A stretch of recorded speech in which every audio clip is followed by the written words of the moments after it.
HR issues can kill you. One complaint against your company can turn your world upside down. And you spend way too much time dealing with HR when you should be spending your time on making a profit. You should talk to Bambi. With Bambi, get access to your own dedicated US-based HR manager starting at just $99 per month. They get to know you and your business while providing HR expertise and the personal touch you need and want. They're available by phone, email, and real-time chat, so onboarding and terminations run smoothly. Team members reach peak performance, and your business stays compliant with changing HR regulations.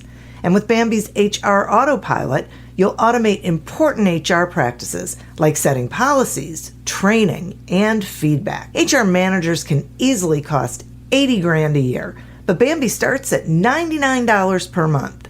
Schedule your free conversation today to see how much Bambi can take off your plate. Go to Bambi.com right now and type in Accelerate under podcast when you sign up. It'll really help the show. Spelled BAM, BEE.com. Bambi.com. Type in Accelerate. Me, but also you. The Pharaoh fast forwards his favorite foreign film, Powder Donut. Okay, what's my line? The only line I see here on the script is get options based on your budget with the Name Your Price tool from Progressive. Oh man, that's a tongue twister, huh? I'm sorry, I'm gonna need a few more minutes. Bulbous Walrus, the Bulbous Walrus. The Name Your Price tool, only from Progressive. The owl ran afoul of the comatose coxswain. Progressive Casualty Insurance Company and affiliates. Price and coverage match limited by state law.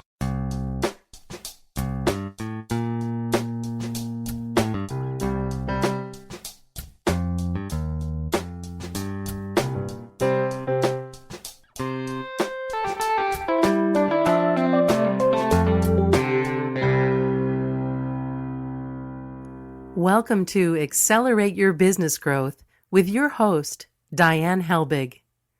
Diane is a leading small business development and leadership coach, author, and speaker who is passionate about sharing valuable ideas, tips, and techniques with business professionals worldwide. Diane brings you the world's experts and gurus in all things business, whether it's sales, structure, social media, planning, or plateauing.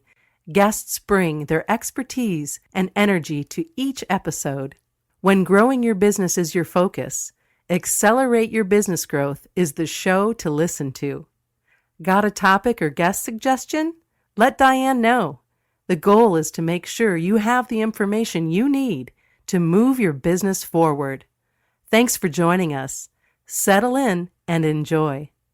Hi, everybody. Thank you so much for joining me. Today's podcast is sponsored by Audible.com. Audible.com, as you probably know, is a leading provider of spoken audio entertainment and information. They have thousands of audiobook titles that you can choose from, and they have a lot more that you might not know about.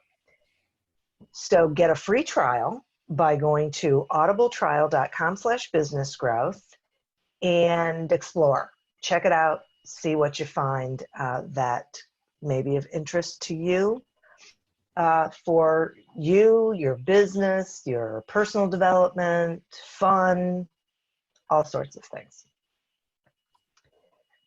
Over the years, this podcast has gained recognition as a great resource for business owners, sales professionals, business leaders, people in a variety of aspects of business, and that is because of the guests. These are folks who have expertise in a particular area of business, and they join me where we have a conversation and they share that expertise with all of you. That way you can get answers, you can get information, ideas, tips, suggestions, whatever it is, and you can really hear from some incredibly knowledgeable people who you can trust, that are there to help you do better things in your business. Today is no exception. I am happy to say that my guest today is Norman Wolfe. Norman is founder and CEO of Quantum Leaders and is a leading voice in bringing about a transformation of the core paradigm of business. He's a 15-year veteran of Hewlett Packard and has led and consulted with companies large and small. Thanks so much for being with me today, Norman. Yes, so very welcome. Thanks for having me, Diane. It's a pleasure to be here. We're going to have a great time here. So now we're going to be talking about this idea of this new paradigm, this paradigm shift. And I would like to start with asking you about what the impetus was for creating the living organization model.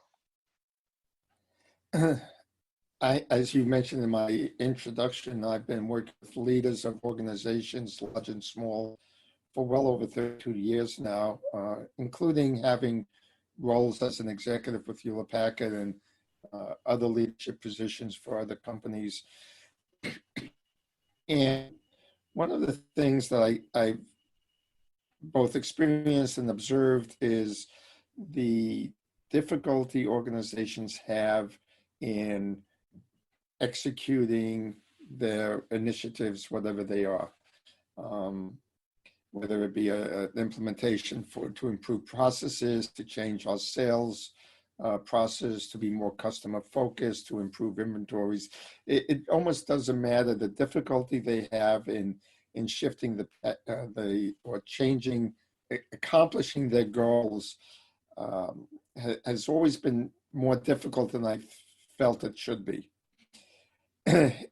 Statistics actually done by a number of the larger consulting firms like McKinsey and Booz Allen indicated repeatedly for the last 4 decades that the success rate, or I should say the failure rate of strategic initiatives has been 70%, and say that hasn't changed in over 4 decades now.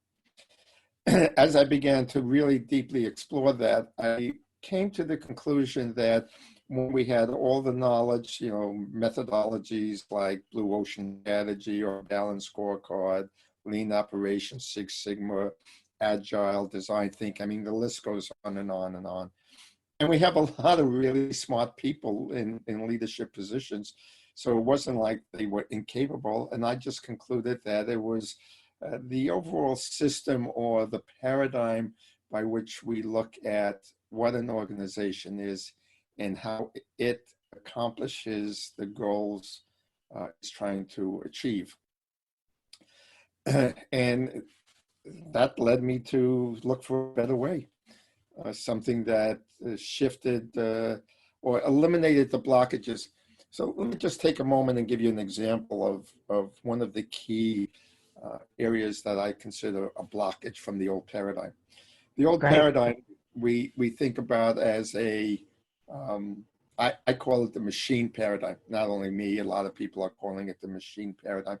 It's mechanistic in nature, and all machines require somebody to program them, design them, lay out how it's going to work and operate. And that's really been the role of leadership since the turn of the previous century, 1900s, late 1800s, early 1900s. It's even embodied in how we think of what leadership is. We say that the role is to plan, organize, lead, and control. So we basically embed in everybody's thinking from leadership down to employees. It's the leadership's job to plan, organize, lead, and control, to design how the machine operates. In the 1900s, probably through the first half of the 1900s, up through maybe 1960, maybe even as late as 1980, that worked fine. But towards the end of the last century, things began to break down. And the reason for that is the world we live in has changed. So where back then we had employees who really needed a lot of guidance because they were coming off of the agricultural environment and coming into corporations, we needed to organize in a way that allowed leaders to guide how the organization was going to operate. In today's world, that's way too slow. It doesn't allow us to respond to changing environments. It doesn't allow us to respond to competition that comes from outside our industry. Doesn't allow us to respond to technological interruptions. And it certainly doesn't allow us to respond to pandemics like we're facing today. and it's geared towards everybody's waiting for the leader to make the decisions. And so I had to find, I decided we needed a different way. That's what led me to the living organization paradigm, as you mentioned, the model that I created. Okay, so I would like you to tell us about the model and the two core principles of it. So the first core principle is that the organization should be looked at as a living person.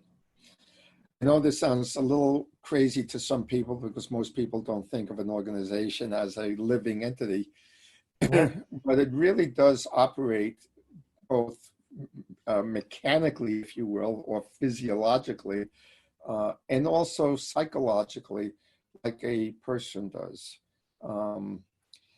And so the first principle, and probably the most difficult one to understand, is that it actually is a living person. And so the way I help people understand that, especially leaders I work with, is I ask them a simple question. Now, imagine you went to work and you had a challenge with somebody. How would you address it? And they say, well, I tell them what I expect, and I expect them to go do it.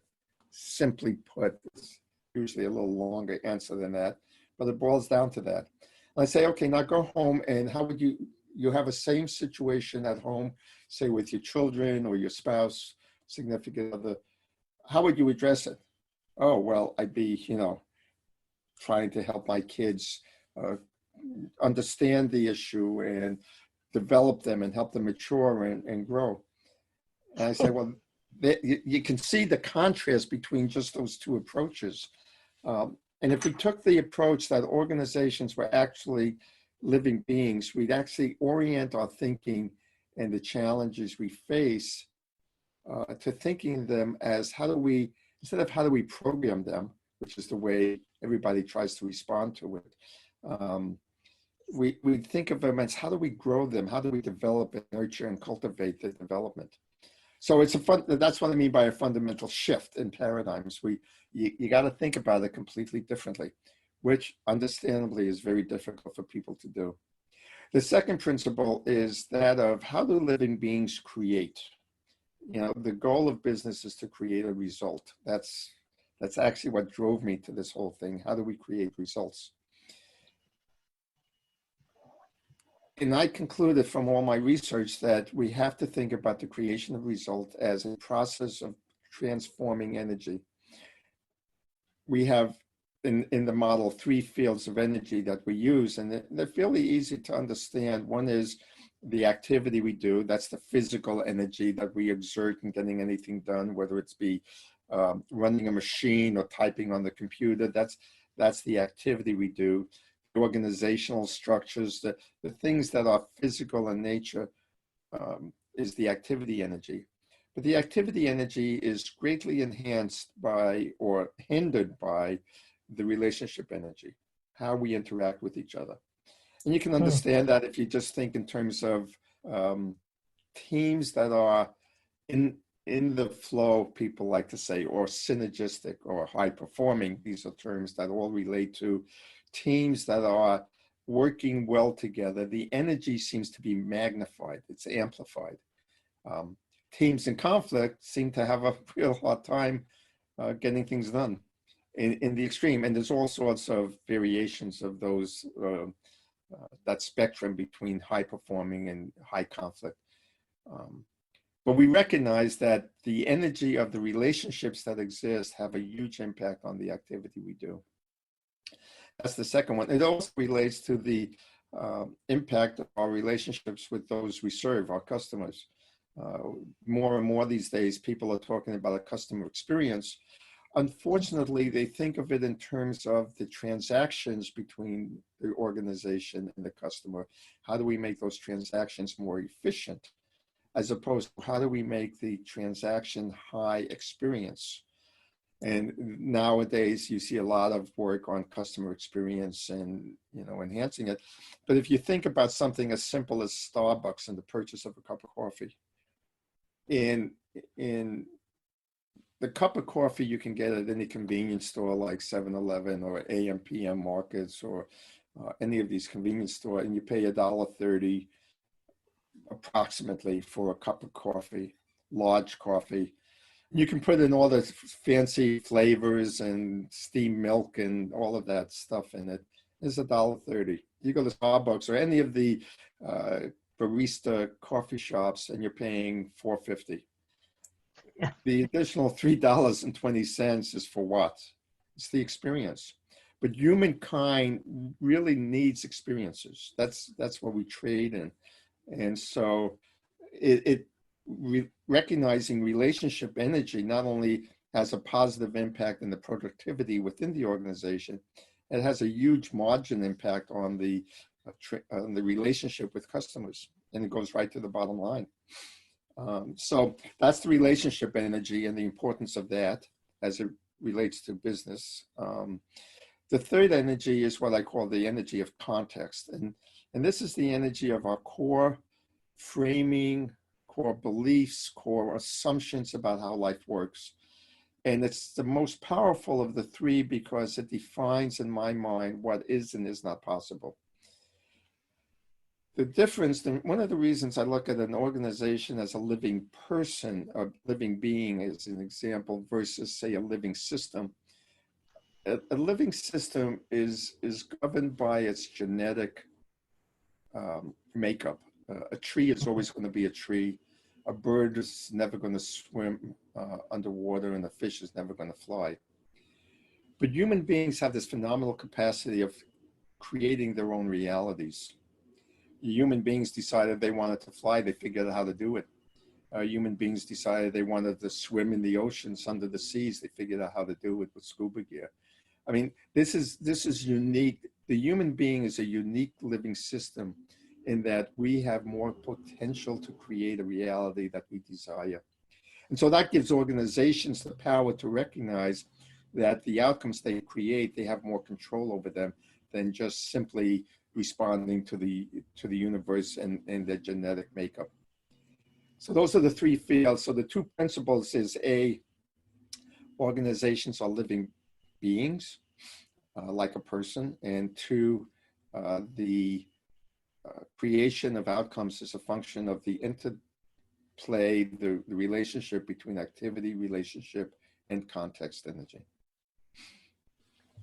Boy, that is so great. And I want to talk more about context because that really hit me when you were talking about that humans have this incredible ability to create the world they want to live in, the reality that we want. So, and I can see, when you were talking about it, I can see how that can have a dramatic impact on how a business functions and moves forward and problem solves and all of that. So talk to me some about how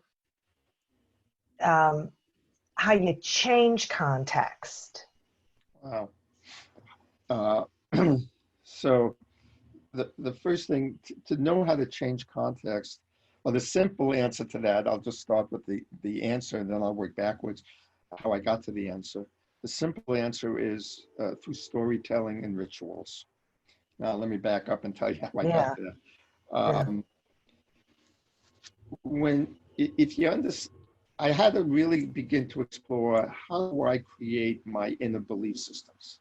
How do I create the set of beliefs that says I can do this, but I can't do that? If the human potential is almost infinite, as I described with the examples of flying and swimming under the water, why is it that we don't do more of that? And it comes to, we create a set of contexts or beliefs or assumptions about how life works. And that starts very, very young as we grow and grow up.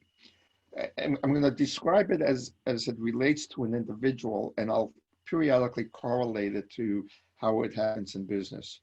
So when we're very young as children, we begin to have experiences and we decide what we give that meaning to that experience. I had a great experience when my mother hugged me, and I said, "Boy, this feels good, so I like it. I want more of it. This didn't feel good. I want less of it." And I start creating, in essence, stories about the way life works. When this event happened, this experience happened, I chose to want to support that and have more of it, and that's a good thing. So there's nothing inherently right or wrong about any experience. It's the story I put on it that gives it meaning, that makes it valuable or not valuable, acceptable or rejection, or I reject it. And over time, I built up this whole pattern.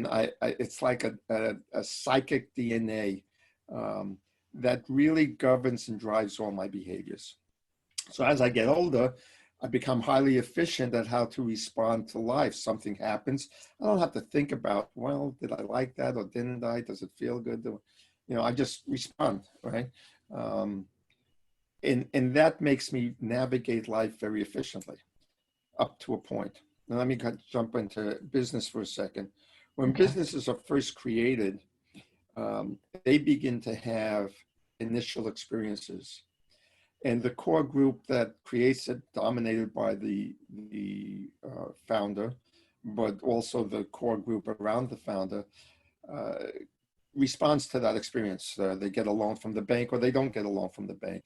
They had this positive customer experience and this negative customer experience. And they begin to make decisions about what that means. And they create stories. And those stories end up becoming their core context, out of which flows their behaviors, which we call culture. So you see the pattern, they're exactly the same. Again, why I say organizations operate like living beings. Yeah. Once that pattern is established, like I said, it's geared to make us efficient and effective, to guide us into being what we consider safe and successful. So it's both elements. We want to be successful, but we also want to keep ourselves out of danger. And this is the grounding framework for how we make up the stories.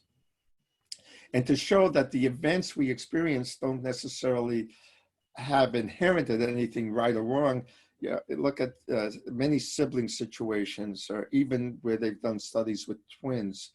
Both twins had the exact same experience with their parents, say, and one twin decides to go to the right and the other twin decides to go left. They make up totally different stories. There's a classic example where twins were raised by an abusive father. One twin says, "I'm just like my father." The other twin says, "I'm not going to be like him." And, and there's many studies like these that have been going on to show the point that the experience we have in life isn't what makes who we are. It's the story or the meaning we give to it through the story we associate with that experience that creates our context. Now, let's get back to, how do you change context? Well, first of all, you have to ask the question, why would I want to? If my context makes me efficient and effective in creating success and safety, why should I change it? Now, the only reason to change it is the outcomes you're getting is no longer supported by your inner context. What I mean by that is the world has changed, my situation has changed, and I'm still responding to the unconscious reactions based on my previous context. Organizations do the same thing. This is why they say very often, culture eats strategy for lunch. Yeah. I've grown up as an organization. I have a new outcome that I have to create. And I'm still trying to create the new outcome by the old behaviors. There's a saying that, insanity, the definition of insanity is trying to create something different by doing the same thing over and over again. Right. Right. But we see the 70% of failures happen because we have a new strategy, we have a new outcome we want to create, but we're still relying on the old behaviors. Now we go about and we tell people, change your behaviors. You got to start acting this way versus that way. This is the new strategy. This is why it's important and all that. But we forget about going in and changing the context. So I've created a corollary to that insanity definition. It's double insanity to expect we can create new behaviors by maintaining the same old context. So it kind of peels down. So outcome requires new behaviors. New behaviors require a shift in context. This is the fundamental reason why 70% of all initiatives, all attempts to make significant changes fail, because on an individual basis, I mean, you can think of it as my New Year's resolution. I want to lose weight. I put on too much weight. I want to lose weight. I'm going to go to the gym. I do it for 30 days or less, and I'm back to the old pattern because I haven't changed the underlying context that drives my behavior to eat at night, to eat at night when I'm sitting watching TV. I haven't changed my context of what it means to feel safe and secure and comfortable. And so I fall back into the old patterns. Something happens, there's a break in the routine, boom, I'm right back to the old pattern. And that's what happens in business. We come up with the new strategies, we have these meetings, everybody goes rah, rah, we're all for it, everybody nods their head yes, and then they go back to their old patterns. They keep doing the same thing over and over again. And that's because we don't pay any attention to what I call the power of context. If we recognize that context is actually created by the stories we told, we have to unravel those stories and create new ones. And that's the fundamental piece that's missing in most of the change management processes. There's two pieces to changing, and one is the unraveling part, which is actually experienced by the psyche, both the individual psyche and the collective psyche, as a death process. Many years ago, I was at an executive retreat when I was working for Hewlett Packard, and we had Ken Blanchard, the author of The 1 Minute Manager and many other leadership work. And he was a keynote speaker, and we were going through significant changes at HP at the time. The company was growing like 50% a year for quite a number of years, so change was just all the time. And he said, you have to understand that change is a death process. What was isn't going to be anymore, and the body needs to go through its grieving. He actually told us, go into a room, go through the 5 stages of death, deny it, then get angry about it, then blame somebody, then try to bargain, and then go ahead and accept it and get on with your work. He says, spend an hour, 2 hours, whatever you need. You'll go through all those stages consciously, and then you'll move forward faster. Interestingly enough, as I've worked with companies in establishing new strategies, very often I've taken the teams through a process similar to that. I don't call it a grieving process. Sometimes it looks like an honoring process. Lots of different ways I do that, such as go through a timeline exercise where we acknowledge everything that's gone before this point in time and let the people feel the sense of transition over time and what's happened and why. So we're kind of bringing some of the stories to light, and then have them decide which of the old they want to bring forward and which are they willing to let go of, which is sort of like a wake, if you think about it. So there's that element that's often built into some of the work we do.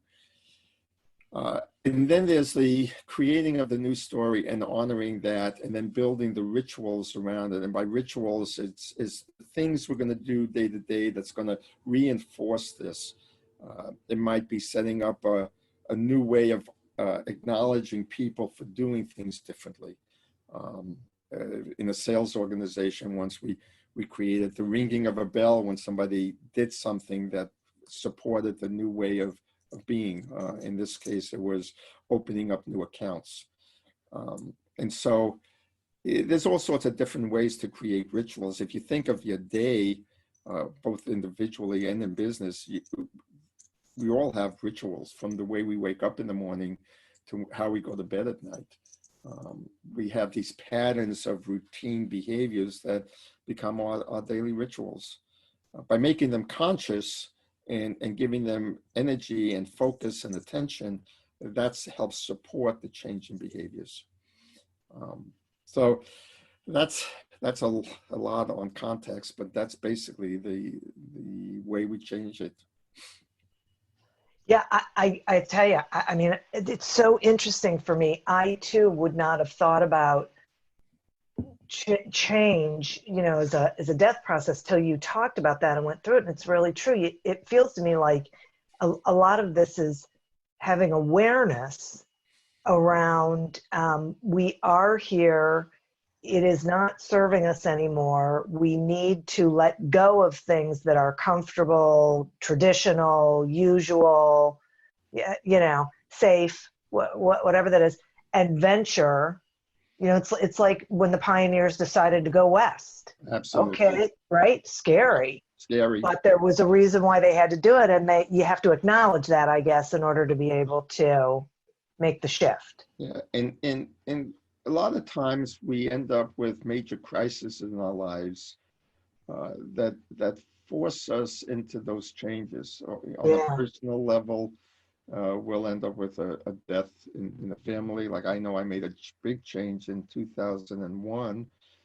Not only did I experience 911 as many others did, but I lost both of my parents within 3 weeks of each other. In October of that year, October, November. So plus I got married right in between the two deaths. So oh my gosh. talk about a shift in awareness of what my life was all about. And that the fall of 2001 was a big change in my life, and it made me become aware of what's really important. What do I believe? What am I going to believe in the future? Go through the mourning, which I did both. I mean, through from the whole 9/11 time till the death of my two parents and the grieving of that process. That whole period was a grieving period for me, but also an awakening, an opening period, sort of like a death and resurrection period. I raised that because guess what we're doing right now? COVID. Yeah, I know. I was just thinking that. Isn't that what's happening to us on a global basis? Yeah. Yes. So it's a death, and I'm always hopeful that there's always a resurrection after the death, that there's something new going to be born out of this. I can't tell you what it's going to be. Right. I have my preferences, what I'd like to see it become. But what I'm very clear about is this is a major disruption, a pause, and now we get to decide what do we want to be going forward. Yeah, so it's a really good time, I guess, to go through these steps and go through the exploration. Absolutely. As a matter of fact, we've been talking to a number of our clients who, naturally they go into what I'll call triage mode, right? Survival mode. What's going to happen? They go into the panic mode at first. That's sort of like the stages. First is the denial, and then the panic and the anger, and then the blaming, and then the bargaining. Trying to negotiate this, that, and the other thing. There's also the creation part. I was talking with a client just yesterday who's been having a little bit of difficulty making some changes strategically and structurally in the organization. And I said, this is a perfect time to revisit things that you tried that didn't work before, because now everybody has stopped and they know the old isn't going to be the same. So there's sort of like a break of the energy pattern of the old way of doing things. And there's an opportunity now to reshift that energy pattern into a whole new pattern. So this is actually, in this kind of a bizarre way, one can think of it as I do, this is a great opportunity to position the company for, greater things in the future. Yeah, right. It's sort of, you don't necessarily have a choice, and it's like a door. Absolutely. Yeah. Yeah. Wow. Yeah. Okay, so now speaking of that, so then what is the responsibility of the leader when it comes to context and facilitating these sorts of changes in an organization? Well, I'm glad you asked that, because part of our model in our work we do with leaders is to help them recognize if plan, organize, lead, and control is the dominant responsibility of leaders in the old paradigm, what is it in the new paradigm? And Yeah. I've concluded that it comes to four key areas of responsibility. First, it has to do with consciously being aware of and setting the context for the organization. And by context, it's really asking the question, who are we going to be while we do what we're going to do? And so there's kind of a state of, it goes a little deeper than just the values of the organization. It's more like, how are we going to live those values? How are we going to embody them? How are we going to be? Are we going to be considerate, caring, loving?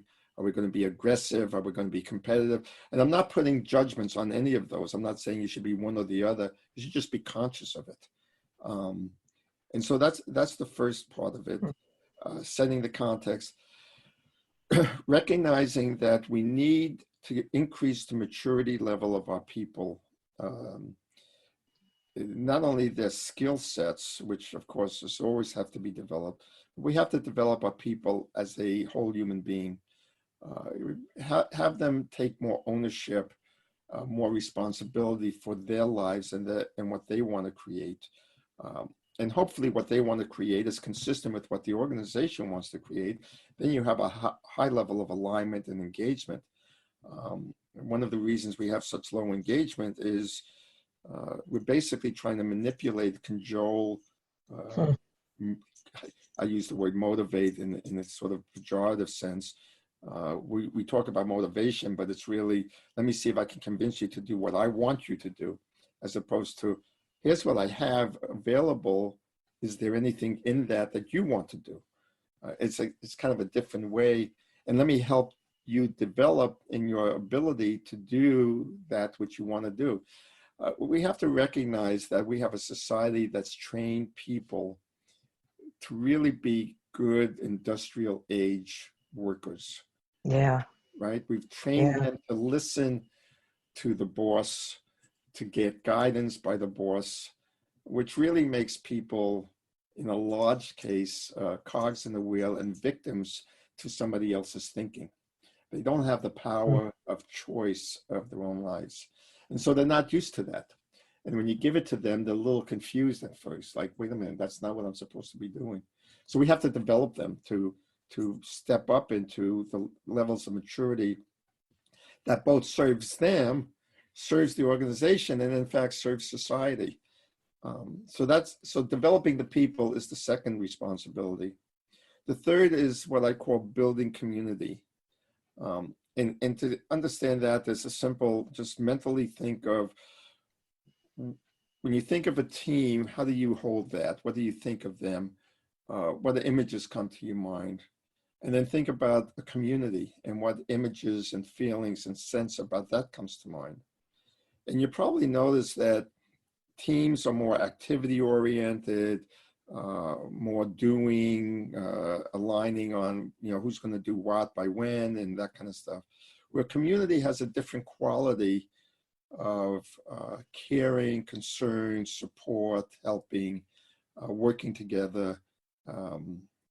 And yet, if you step back and just look at them objectively, they're both nothing more than a group of people who've come together to achieve something together.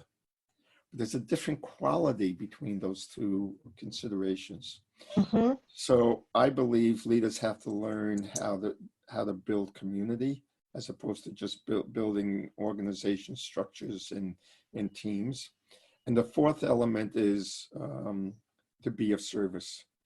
I truly hold to the the concept that all human beings are here to contribute something to the well-being of others. And psychological studies, spiritual studies have all proven, even medical studies have proven that we are healthier when we take care of others. Our own personal health is enhanced, and our well-being is enhanced. So those are the four new responsibilities of leadership. It's build context, develop people, build community, and be of service. Okay, there's a couple of things in there that I want to touch on. Sure. And I'm going to go backwards. So when you were talking about, think about teams and think about community, and they're basically the same thing, but they're different. The thought that kept coming to my mind was that community feels more continuous. Yes. Right? I mean, it's like, okay, so a team, okay, they work toward a particular goal, winning a particular game, let's just say, if we say like a sports team. So they're together, they build community, but the community they build is more connected, grounded, and more of a continuum that the team comes in and out of, where community feels, the image that comes to my mind is like ivy, it weaves in and out, and it holds together. Yeah, a community, if you think about it, just using your little example, as I was listening to you, what comes to my mind is community. When you said it has longevity, it lasts longer. Community, it becomes a living being unto itself. Yeah. Right? Where Yeah. teams tend to be more constructs of time and space. They don't have that quality of a living being. Communities often have similar qualities to families. And communities also have the quality of a choiceful joining. People choose to join the community because in the joining, they believe that they are going to be, their well-being is going to be enhanced by being part of the community. And they also recognize that by being part of the community, since the community will enhance their well-being, they're really interested in making sure the community's well-being is enhanced, because there's that symbiotic or synergistic relationship between the two. Teams don't carry that same imagery to it. It doesn't carry that same element. So you're right, communities are fundamentally different, and it fits with what I talk about. It's got a living being quality, right? Which is why organizations are living beings in my way of thinking. Yeah. Okay. Now the other thing that I was thinking of was when you were talking about building, your people, and how we came from this industrial world where we were sort of cogs in the wheel, and we were told what to do, and we did it, and that so changing context and having people be more involved. I kept thinking about millennials and how millennials seem to already be there. They already want to be part of a whole. They want to feel like they're making a contribution, that they're having an impact. And so I'm curious and let me just say that I love millennials. I am not a millennial basher. So let's put that out there. So I'm curious about your thoughts on that. Well, I love millennials as well. I think they are the future of our world. Whether we like it or not, they are the future of our world. But I really think they carry a different energy. And I think the way you described it is right. It's often associated with millennials, especially when they think of them in the context of business. Millennials want to work for an organization that has a purpose that aligns with what they're interested in. Yeah. Millennials have transcended the industrial age paradigm of I go to work to make a living. So in the industrial age, the transaction that I have, or the contract I have with the corporation, is I give you my time and my physical efforts for a wage. a salary, an income. Yeah. And then I take that income and I go live my life. Right. Right. That's been breaking down since the 50s and 60s.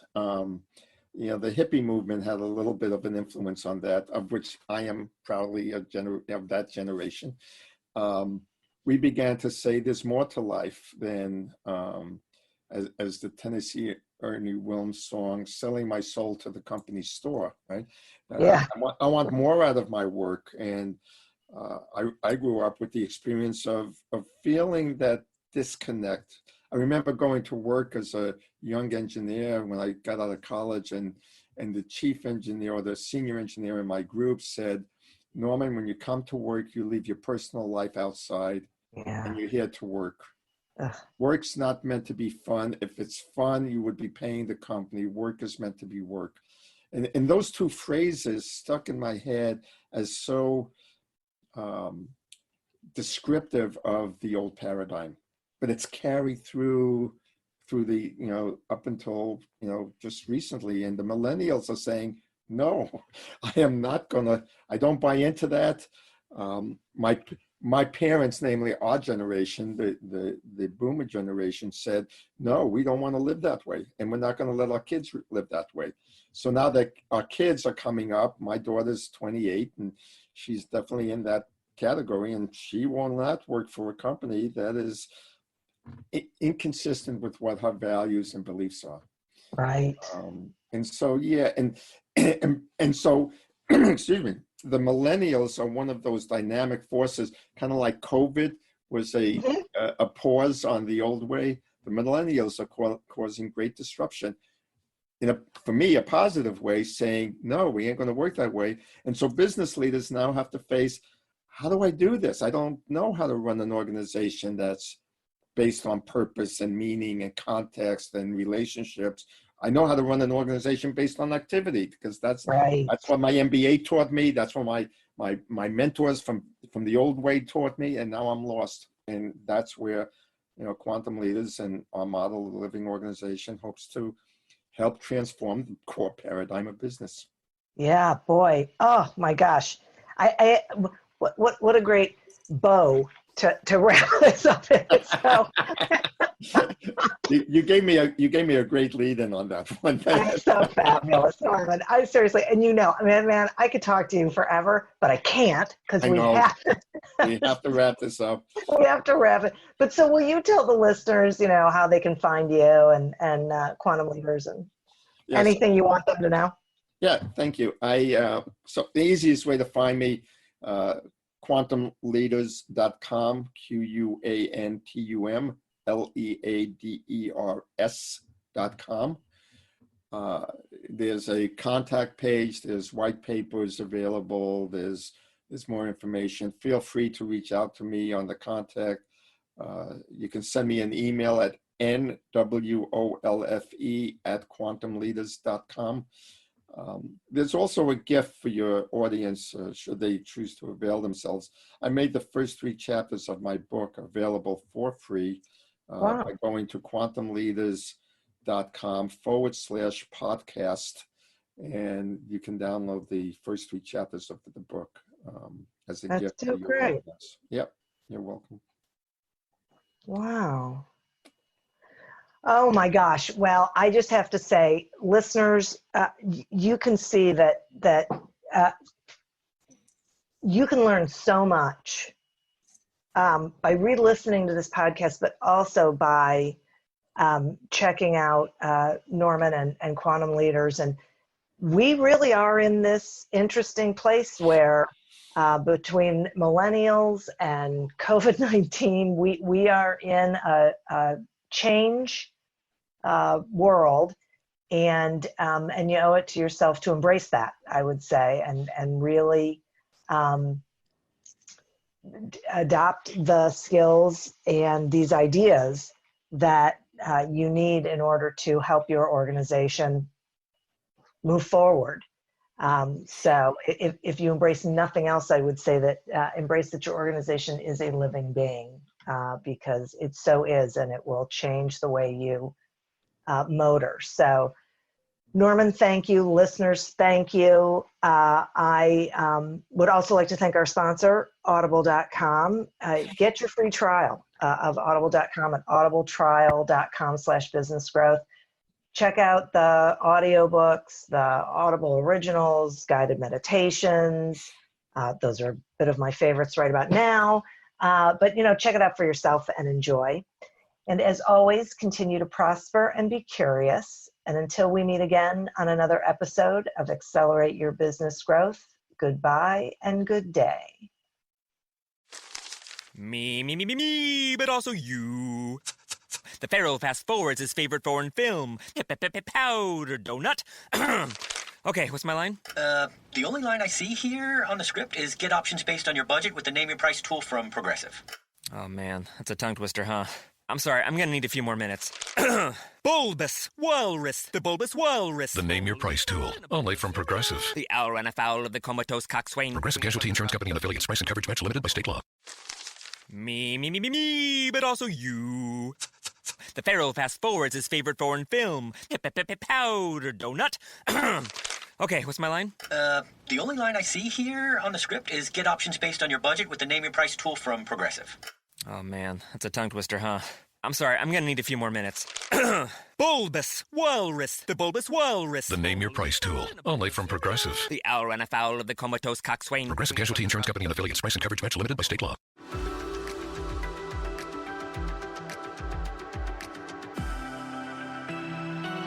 Are you tired of the same old productivity hacks? Have you read the top 20 books on effectiveness, and yet your workdays and email inbox still causing anxiety, burnout, and even depression?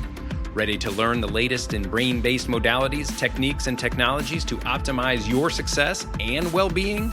Welcome to the Focus to Evolve podcast, where we'll illuminate your path to spacious productivity and balanced thriving. Each week, we dive into deeply insightful and immediately impactful methods to help you become highly effective while promoting health, profitability, and well-being. Say goodbye to the trance of busyness and hello to your highest potential. It's time to discover a new way of accelerating your mission, growth, and purpose. Join us on the Focus to Evolve podcast and get ready to live your most joyful, productive, and fulfilling life.